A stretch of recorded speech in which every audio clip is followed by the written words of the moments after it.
crescido, e aí tem alguns dados para a gente começar a pensar. Essa coisa em verde são os mercados regulados, mas o mais importante é o amarelinho, que está crescendo bastante de 2006 para 2007. Eu não tenho o dado de 2008 tabulado, mas eu sei que cresceu. E essa é a perspectiva. Quer dizer, se os mercados voluntários crescem, independente dos acordos diplomáticos, independente das questões globais, de fato, negociadas à mesa, por que cresce? Por que tem empresas que trabalham no mercado voluntário? Por que o mercado voluntário é tão importante? Não é só sob o ponto de vista reputacional ou sob o ponto de vista de geração de valor, é mais do que isso. Talvez seja a possibilidade dessas empresas entrarem num jogo de mercado de balcão que um dia vai virar um mercado de commodities.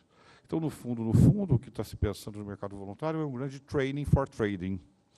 Na verdade, a gente está pensando em treinar para comercializar commodities no final.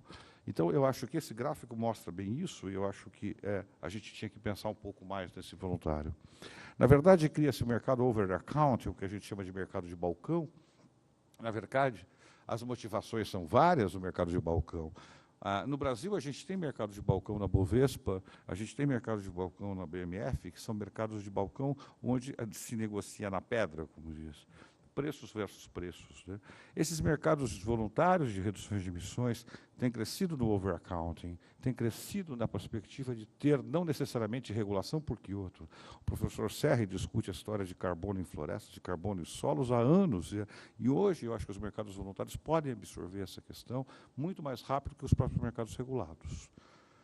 No fundo, a comparação básica do que é um mercado voluntário e do que é um mercado regulado é basicamente isso. Quer dizer, a única coisa que eu preciso de diferente é que eu não tenho a aprovação de uma autoridade nacional. Isso é interessante, na verdade, porque o mercado se autorregula. Né? Quer dizer, os mercados regulados passam necessariamente pela aprovação da autoridade nacional designada, no caso do Brasil, o Ministério de Ciência e Tecnologia. Nos mercados voluntários isso não passa, mas os outros ritos de auditorias, os outros ritos de verificação são os mesmos. Né? Para entender um pouco, existem vários padrões de mercados voluntários. Né? Eu coloquei alguns dos padrões aí, mas existem vários padrões. Né? Antigamente, se a gente fizesse esse gráfico, a gente aparecia 2 ou 3 mercadinhos aí muito mirrados. Hoje, o nível de mercados voluntários cresceu tanto, e vai crescer tanto, na minha opinião, que a gente vai poder absorver coisas que a gente não absorvia antes. Absorver, por exemplo, o carbono de matéria orgânica de solo, absorver carbono de outras formas de racionalidade do carbono. Então, eu queria mostrar isso para os senhores, são os padrões de mercados voluntários que existem. O mais divulgado de todos eles é o Voluntary Carbon Standard, que é o Verification Carbon Standard, que é um produto bastante interessante. E já tem até uma ISO para isso, que é a ISO 14064. Então, se a gente já tem o sistema de internalização de standards atuando no mercado voluntário, daqui a pouco isso vai se tornar muito mais real do que o próprio mercado regulado. Era isso que eu queria mostrar. E queria mostrar mais, que a transação por tipo de compradores, desculpa, não é mais a ONG que compra isso. Quem compra isso é o business, quem compra isso é investimentos. Né? Quem compra isso são, basicamente, empresas que precisam ter, dentro do seu portfólio, formas de carbono não necessariamente vinculadas a Kyoto. E isso mostra bem como que a gente pode ter as regulações várias e futuras que possam existir nos mercados. Aí tem algumas delas, eu não vou entrar em detalhes sobre cada uma delas, quem quiser depois eu mando isso com o maior prazer, mas é mostrar que a gente está falando coisas que estão fora do parâmetro de Kyoto. E eu acho que o etanol brasileiro está fora do parâmetro de Kyoto, se a gente considerar essas coisas. Mas existem outras possibilidades, além do parâmetro de Kyoto, que o mundo está querendo e a gente não está sabendo ofertar. Talvez a gente não esteja entendendo que o jogo desse mercado é um jogo de over-accounting, é um jogo de que a gente precisa demonstrar as nossas vantagens comparativas na mesa. E essas vantagens comparativas têm que ser levadas em consideração. Né? No fundo, é só para vocês entenderem, isso aqui é o mercado americano. Vários estados americanos já participam no mercado. Isso começou dia 1º de janeiro desse ano, gente. Eu estou falando coisas absolutamente recentes. Esse mercado americano já existe. a semana retrasada, o Obama mandou para o Congresso a quantificação do que vai a ser o mercado nacional americano, de como é que vai ser determinadas as allowances do mercado americano. Isso muda todo o jogo do mercado regulado e do mercado voluntário, né? Um pouco do mercado voluntário até agosto de 2008, era um pouco disso também, e quem que está operando esse mercado. E aqui é interessante, são os preços, né? Claro que os preços de mercado voluntário não necessariamente não são os mesmos preços do mercado regulado, até porque os riscos do mercado voluntário são maiores do que o mercado regulado. Se a gente entende que existe uma relação risco-preço e que esses preços são diferentes, a gente entende também que os preços são crescentes. Mesmo de janeiro a fevereiro de 2009, os preços continuaram mais ou menos estáveis do mercado voluntário. Então, o crash do mercado regulado foi uma coisa que caiu de 20 euros para 10, 9 euros a tonelada. Entendendo um pouquinho de onde vêm esses projetos do mercado voluntário, basicamente da área florestal, da área de redução de metano, da área de energias renováveis, né, e da eficiência energética. A área de energias renováveis é a coisa que mais cresce no mundo em termos de mercado voluntário. Hoje, os project finances na Europa, que levam em consideração o mercado voluntário, já tem outra conotação, porque esses mercados voluntários passam a servir de garantia para os bancos. A gente não chegou lá ainda, um dia a gente vai chegar. Um pouquinho do que eu queria agora falar, o que eu imagino como sendo o impacto dessa história. Quer dizer, uma companhia ela tem N variáveis que ela precisa estar estudando, e a questão do carbono é uma delas, mas a principal coisa é a gente escolher as variáveis que a gente quer trabalhar, e aí, dentro das variáveis de sustentabilidade, estabelecer o que a gente quer do mercado voluntário. Uma coisa importante que eu esqueci de mencionar, o mercado voluntário dá um valor enorme à sustentabilidade. Quanto mais sustentável for um projeto, quanto mais necessidade, quanto mais evidências de responsabilidade social e evidências de agregação de valor ambiental o mercado voluntário tiver, maior valor ele vai ter. Então, o mercado voluntário dá valor a ações que a gente não dava antes, que a gente usava como marketing. Esse é um mundo novo, é um mundo de outros parâmetros de valuation. É um mundo onde o valuation não é determinado simplesmente pela relação trimestral, não é determinada simplesmente pelo fluxo de caixa com valor descontado, seja ele a que taxa. É determinado por outros valores, que não necessariamente estão vinculados a esse tipo de coisa. E é isso que é um pouco que eu queria mostrar para vocês. Finalmente, eu queria falar um pouquinho do Fundo Brasil Sustentabilidade, que é um fundo do BNDES, do qual a gente foi escolhido como o gestor desse fundo, e é um fundo que hoje, basicamente, está comprometido em projetos que geram reduções de emissões, mas não para comprar a redução de emissões simplesmente, é para comprar um equity desse negócio, é para comprar uma parte desse negócio, é para comprar um take desse negócio. Então, na verdade, o que a gente está entendendo? A cada dia que passa, o mercado de carbono, o mercado de emissões, reduções de emissões, está sendo acoplado à Project Finance. E a cada dia que passa, a área de infraestrutura vai precisar mais e mais ter partes desse processo. O BNDES é um bom exemplo disso. É o único fundo do mundo que combina equity com reduções de emissões. Os outros mercados não combinam muito isso, não. É uma bela lição que a gente no Brasil, via BNDES, está dando para o mundo. A gente está criando mecanismos financeiros novos. Isso é a prova disso. O BNDES não ia alocar um fundo de investimentos se não tivesse a certeza que tivesse retorno.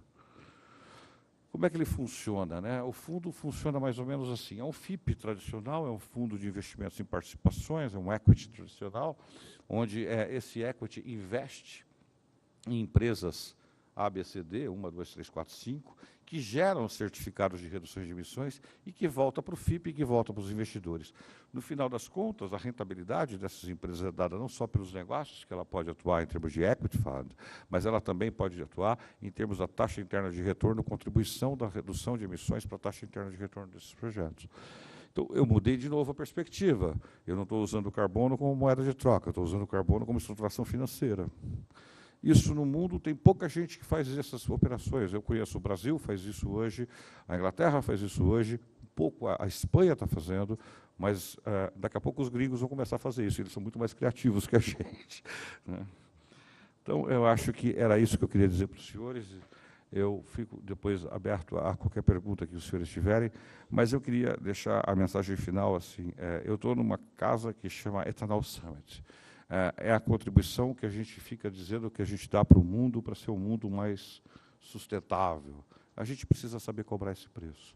A gente precisa, pelo menos, colocar um premium price, ou então uma parcela do prêmio, num fundo de equalização de preços, ou qualquer outro mecanismo financeiro que possa ter bancos do porte do BNDES ou de outros bancos acoplados a isso e colocar o valor disso na mesa. Não que a gente esteja perdendo dinheiro, acho que não, mas a gente está deixando de ganhar alguma coisa. Então, essa era a mensagem final que eu queria dar aos senhores. Muito obrigado pela participação.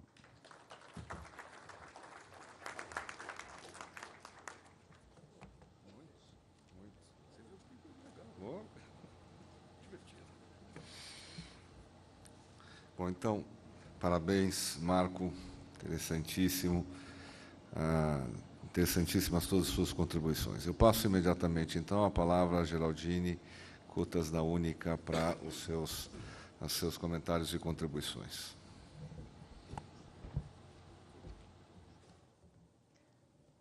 Senhoras e senhores, boa tarde.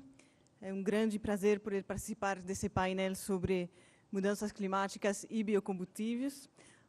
Gostaria de discutir com os senhores hoje o papel do etanol, mas também do setor sucroenergético como um todo, na mitigação das mudanças do clima.